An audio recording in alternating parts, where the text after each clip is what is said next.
Hey everyone, over the years, a variety of bizarre and mysterious objects have been discovered across the deserts on our planet. So in today's video, I'm counting down 15 of the strangest objects ever found in the desert. Let's start with number 15, the Monturaqui Crater.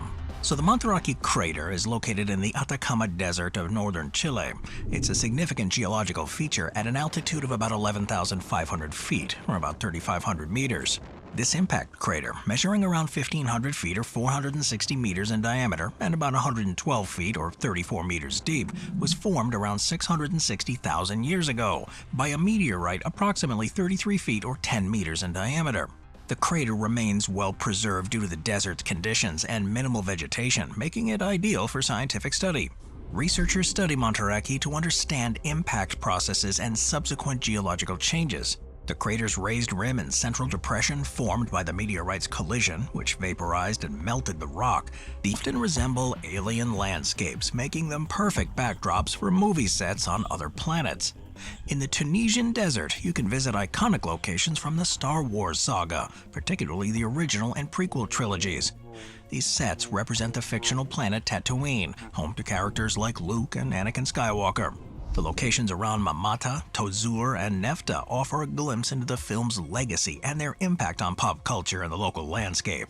One famous site is the Lars homestead, where Luke Skywalker was raised by his Aunt Beru and Uncle Owen. The exterior shots were filmed at a vast salt flat near Nefta. This igloo-like structure, weathered by the elements, remains a pilgrimage destination for Star Wars fans. Another notable location is Mos Espa, featured in The Phantom Menace near Tozur, which the set includes well-preserved buildings that authentically represent a bustling desert spaceport. The detail sets here with the weathered exteriors and carvings, they kind of blend seamlessly in with the communities and the international Star Wars fans. Various initiatives have been launched to restore and maintain structures, recognizing their cultural and economic importance. Number 13. Desert Pupfish. The desert pupfish is a rare, resilient species that survives in some of the harshest environments on Earth. Found in isolated desert springs and streams of southwestern United States and northern Mexico, these small fish, typically a few inches long, exemplify adaptation. Several species exist, notably in Death Valley, the Salton Sea Basin, and the deserts of Arizona and Sonora. The Devil's Hole pupfish, for instance, lives in a single deep water-filled cavern in Nevada. Pupfish thrive through extreme conditions such as high temperatures, low oxygen, and changing salinity, and they can tolerate water temperatures from near freezing to over 104 degrees Fahrenheit, which is about 40 degrees Celsius. And they can survive in waters with salinity levels much higher than seawater. And remarkably, pupfish can enter. Human activities have drastically reduced their populations, making them the first species in the U.S. declared at risk of extinction. Conservation efforts are ongoing to protect them and reverse their decline. Number 12, the Singing Sand Dunes. So when you're thinking of a hot desert, sand dunes definitely come to mind. While these structures can shift due to the wind, some can also sing. Singing dunes, or booming dunes, produce a low-frequency sound, ranging from a gentle hum to a loud roar, like a distant drum. The sound is created by the movement of sand grains during a sand avalanche or strong wind. For dunes to sing, the sand grains must be a specific size, roundness, and silica content, and the sand must be dry and free from impurities. When these conditions are met, friction between the grains generate vibrations that resonate through the dune, creating this characteristic sound. Several deserts worldwide are known for their singing dunes, including the Sahara in Africa. The Bade surface layer acts like a resonant cavity, with grain collisions as the sound source. Well, despite all the studies, it's still unclear why some dunes produce sound while others don't, even under similar conditions. The role of environmental factors like humidity and temperature is also not fully understood. Ancient travelers and nomads used to use these sounds for navigation, interpreting their direction and intensity to help guide their way. Number 11. The Sun of the Earth. Deserts are often ideal locations for artworks due to their remoteness and surroundings, and one of the most unique is the Sun of the Earth, located in the Gobi Desert in China's Gansu province. Created by Professor Deng Shubing of Tsinghua University, this sculpture measures 50 feet or 15 meters long, 30 feet or 9 meters wide, and 14 feet or 4.3 meters tall. Shaped like a giant baby lying on the ground, it symbolizes humanity's connection to the Earth and aims to raise awareness about conservation and Number 10. Yardangs. Yardangs are large, ridge-like structures found in deserts, formed over thousands of years by wind erosion. These streamlined features, sculpted by sand and dust, create otherworldly landscapes. Present in deserts worldwide, from the Gobi in Asia to the Atacama in South America, they provide insights into geological processes in arid environments. The term Yardang comes from the Turkish language of Central Asia, where they were first described scientifically. They form in areas with soft sedimentary rocks like siltstone, sandstone, or volcanic ash. Wind carrying abrasive particles erodes the softer material, leaving resistant ridges. These shapes will align with the dominant wind direction, giving yardangs their aerodynamic appearance. Now, yardangs can range from small ridges, called yardanglets, to massive structures towering over the landscape. The largest ones are found in regions with continuous wind activity for millions of years, like the Lut Desert in Iran. Their formation go forever. Artworks typically focus on visuals, but Toto Forever, an installation by artist Max Sietentopf in an unknown Namib Desert location, is all about sound. It features 7 plinths with 6 speakers and an MP3 player endlessly playing the 1982 song Africa by Toto. Set in one of the world's oldest and most arid landscapes, this installation is a continuous tribute to the cult classic song. The themes of yearning and adventure in Africa align with the remote and untamed expanse of the Namib Desert. Solar-powered, the installation ensures the song plays indefinitely, utilizing the abundant desert sunlight. Sietentopf chose the Namib Desert for its emptiness and isolation, enhancing this installation's surreal nature. The desert's endless dunes create a timeless setting, where the continuous song emphasizes the enduring impact of art and music. Reactions to the installation do vary. Some see it as a whimsical tribute to a beloved song, while others the Project Faultless site in central Nevada.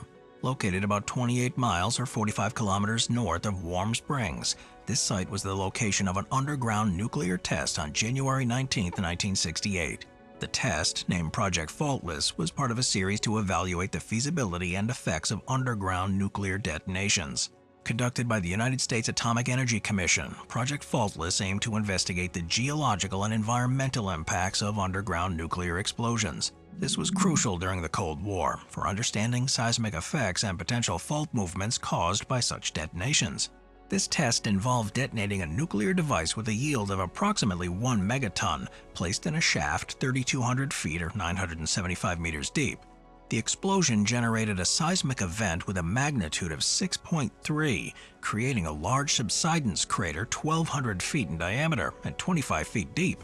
The significant displacement along several faults indicated the site was geological extensive testing conducted in the American desert. Moving on to number 7, the Eureka plant. So, deserts may not have the abundance of plants and animals that are found elsewhere, but the ones that do survive are often pretty unique.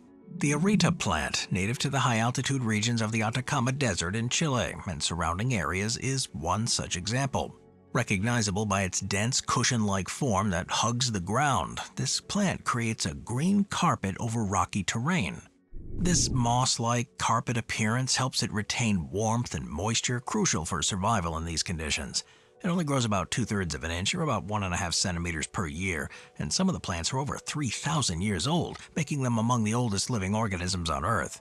It is vital to its ecosystem, providing habitat and shelter for insects, birds, and small mammals, and its extensive root system helps prevent soil erosion, contributing to the stability of its environment. Now, historically, the plant was important for indigenous people who depend on it. Number 6, the desert breath. The desert breath is an unusual desert art installation in the Eastern Sahara Desert near Hurghada in Egypt. Created by the Greek artist collective Dast Art Team, consisting of Danae Strato, Alexander Strato, and architect Stella Constantinides, it was completed in 1997. Covering around 1 million square feet or 100,000 square meters, it represents the interaction between art and nature. The installation features 2 interlocking logarithmic spirals made up of 89 protruding conical mounds and 89 matching conical depressions. These shapes vary in size, gradually increasing in height and depth from the center, creating a striking pattern that interacts with the desert landscape. Constructed using local sand, the desert breath involved moving approximately 280,000 cubic feet or 8,000 cubic meters of sand, requiring significant manpower. Now, the spirals symbolize infinity and the passage of time. ECHO saw the installation as an ongoing project, open to the elements and the passage of time, embracing the idea of its eventual disintegration. They accepted that one day it will be completely reclaimed by the desert, leaving no trace behind. Number 5. The Hadiyah Railway Station. For thousands of years, humans have devised ways to cross deserts, and railroads provided a unique means of reducing travel times and increasing safety. However, not all railways prove successful. The Hadiyah Railway Station is a historical site in the Arabian Desert, part of the legendary Hejaz Railway, designed by the Ottoman Empire to connect Damascus to the holy cities of Mecca and Medina, primarily for Muslim pilgrimage. Construction began in 1900 and was completed in 1908, stretching over 810 miles, or about 1,300 kilometers, across these harsh terrains. It's located in northern Saudi Arabia. Hadiyah was one of many stations along this route. Now, the Hejaz Railway aimed to reinforce the Ottoman control over there. However, the First World War and the Arab Revolt, led by Lawrence of Arabia, severely damaged the railway. Hadiyah Station, like many others, fell into disuse and disrepair. Sabotage and military actions also rendered significant portions inoperable, and it was never fully restored. Today, this railway station is a relic in the desert, attracting historians, archaeologists, and tourists interested in the Hejaz Railway history and the early 20th century geopolitics. The ruins of this train station in the desert serve as a powerful reminder of the ambitious vision and engineering capabilities of its creators, offering a glimpse into the past during a time of transformation and modernization within the Ottoman Empire. Number 4. Penitentes.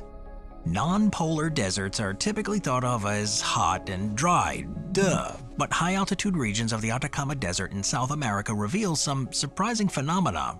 One of these is the formation of penitentes, ice structures resembling blades a few inches to several meters in height and are typically found above 13,000 feet or about 4,000 meters in the Atacama. Now, this is one of the driest places on Earth. It provides the perfect environment for these penitentes. The extremely dry atmosphere speeds up sublimation, while clear skies and high elevation ensure intense solar radiation, promoting the growth of these ice formations too.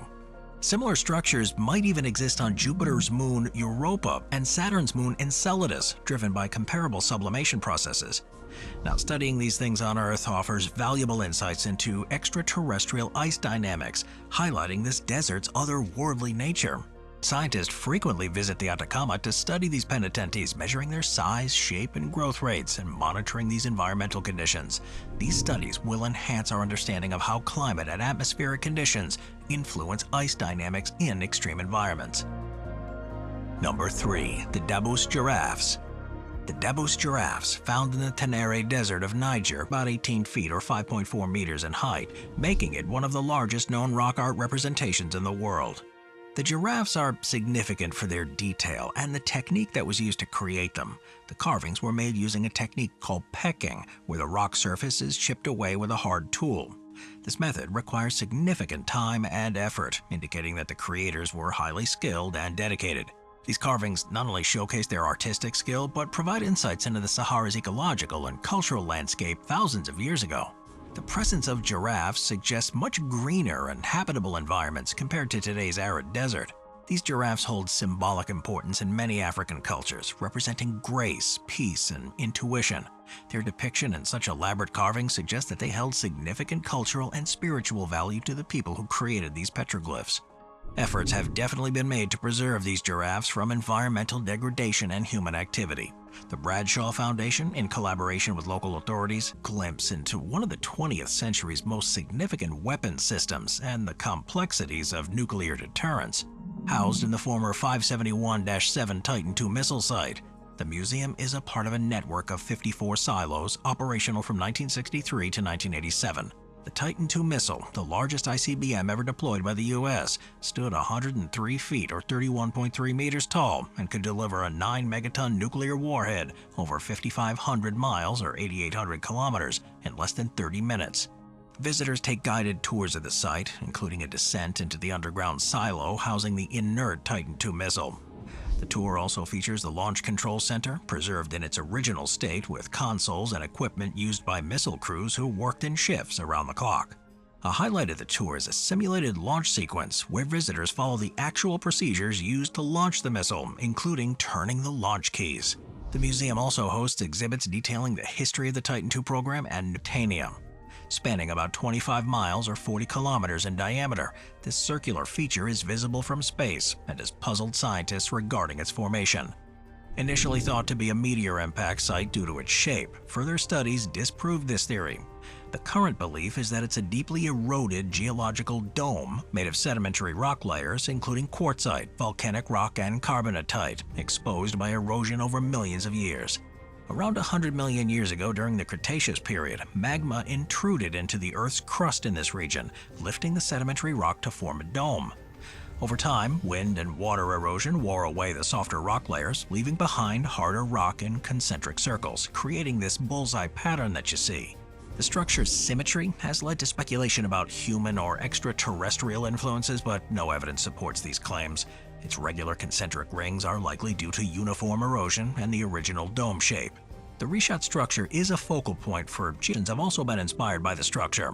Its remote location makes it relatively undisturbed by human activity, preserving its geological features and archaeological sites for ongoing research. Thanks for watching, everyone. I'll see you next time.